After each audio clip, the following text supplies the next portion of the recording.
बिस्मिल्लाहिर्रहमानिर्रहीम। अस्सलाम वालेकुम नाज़रीन। अलग अलग टॉपिक पे मैं हाज़िर होता रहता हूँ आपके लिए।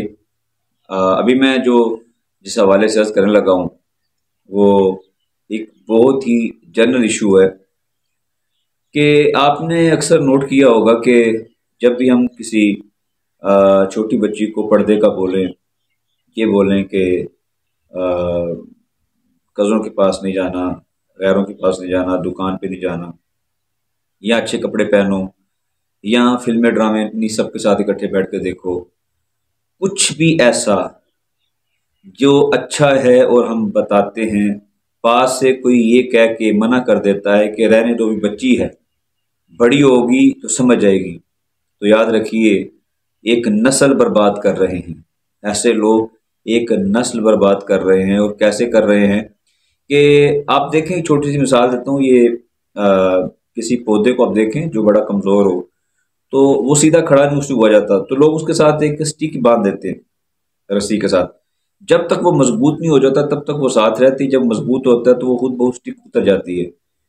यही मतलब है, इन बच्चों के साथ फुल फोकस दिया जाए, इनकी तरबियत के ऊपर इनके साथ रहा जाए, और एतबार के नाम पर या एतमाद के नाम पर या ये सोच कर के खुद ठीक हो जाएंगे, कुछ नहीं होता। खुद कुछ नहीं होता, करना पड़ता है।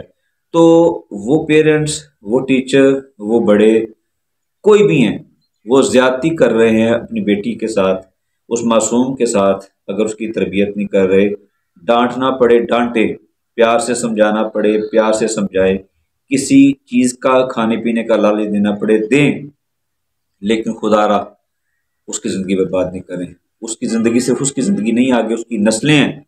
कल को उसकी शादी होगी, क्या ससुराल वाले कहेंगे, और कल को औलादें होंगी, क्या औलादें कहेंगी।